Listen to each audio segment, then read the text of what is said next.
ঘড়িতে বাজে রাত 11:30, আর আধ ঘন্টার মধ্যে আর হাফ অ্যান আওয়ারের মধ্যে 25 ডিসেম্বর পড়বে, বড়দিন, ক্রিসমাস। সকলকে অগ্রিম বড়দিনের অনেক অনেক শুভেচ্ছা। আমরা এত রাত্রে কী করছি, এত রাত্রে কেন আমি ভিডিও বানাচ্ছি? এত রাত্রে আমি এবছরের লাস্ট ট্রিপে যাচ্ছি। আমরা লাস্ট 2025-এ 3টে ট্রিপ কমপ্লিট করে ফেলেছি। এটা হলো আমাদের এবছরের লাস্ট ট্রিপ। আমরা আজকে 24 তারিখ রাতে রওনা দিচ্ছি। কোথায় যাচ্ছি না যাচ্ছি সেটা ধীরে ধীরে আপনারা জানতে পারবেন।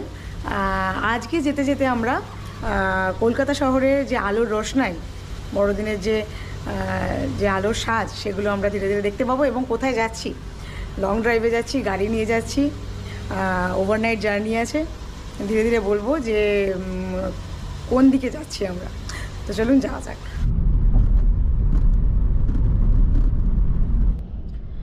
আমরা এখন আছি সাঁতরাগাছি ফ্লাইওভারের কাছাকাছি।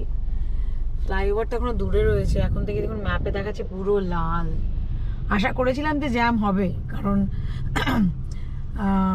25 তারিখের আগের দিন 24 ডিসেম্বর ক্রিসমাস ইভে জ্যাম তো হবে, তা বলে এরকম জ্যাম? ফ্লাইওভার এখন অনেক দেরিতে, মানে অনেক দূরে আছে, এই সবে সবে চলতে আরম্ভ করেছে। দেখা যাক কতক্ষণে সাঁতরাগাছিটা পেরোতে পারলে অনেকটা রিলিফ হবে। গুড মর্নিং সবাইকে।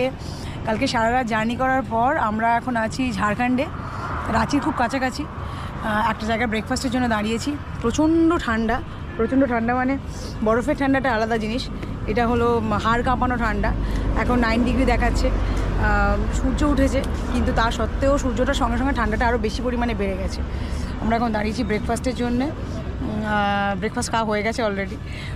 একটু ইডলি ধোসা খেলাম আর চা খেলাম। চাটা খুব দরকার। আমরা রাঁচি যাচ্ছি না, রাঁচির খুব কাছাকাছি আছি। আমরা যাচ্ছি ছত্তিশগড়ের একটা জায়গা। ধীরে ধীরে জার্নি যত এগোবে আপনাদের সঙ্গে ততটা শেয়ার করতে থাকবো।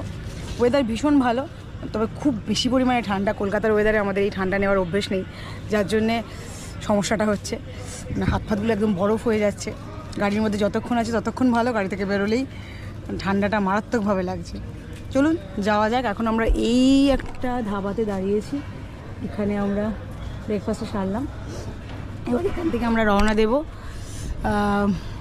ডিরেক্ট ছত্তিশগড় যাবো। ছত্তিশগড় যাওয়ার আগে আরেকটা ভিউ পয়েন্ট আছে, সেটাই যাব। তো আমাদের ডেস্টিনেশনে পৌঁছতে মোটামুটি বিকেল হয়ে যাবে। চলুন যাওয়া যাক তাহলে। এখনও আমরা ঝাড়খণ্ডেই আছি, অনেকটা দূরের রাস্তা। ছত্তিশগড় যাওয়ার জন্য এখনও আমাদের ঘন্টা চারেকের সময় লাগবে। মাঝে একটা ভিউ পয়েন্ট আছে, যদি খুব দেরি না হয়ে যায় ভিউ পয়েন্টটা দেখে তবে আমরা আমাদের গন্তব্যে পৌঁছানোর ইচ্ছা আছে। তবে মাঝে লাঞ্চ করতে হবে, পেট্রোল নেওয়ার জন্য এক জায়গায় দাঁড়াতে হবে। দেখা যাক, যেমন হবে তেমন দেখাবো। তবে ভিউ পয়েন্টটা খুব সুন্দর, সেটা যদি যেতে পারি তাহলে গিয়েই, মানে ওটা দেখে তবেই আমরা আমাদের গন্তব্যে পৌঁছবো। তো যেমন হবে, যেমন যাবো তেমন আপনাদের দেখাতে থাকবো সঙ্গে।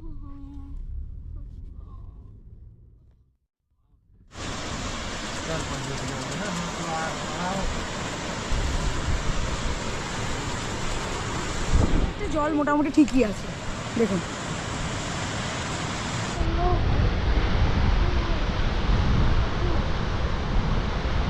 এখন আমরা আছি মেনপাতের টাইগার ভিউ পয়েন্টে, পাহাড়ে ঘেরা জায়গা।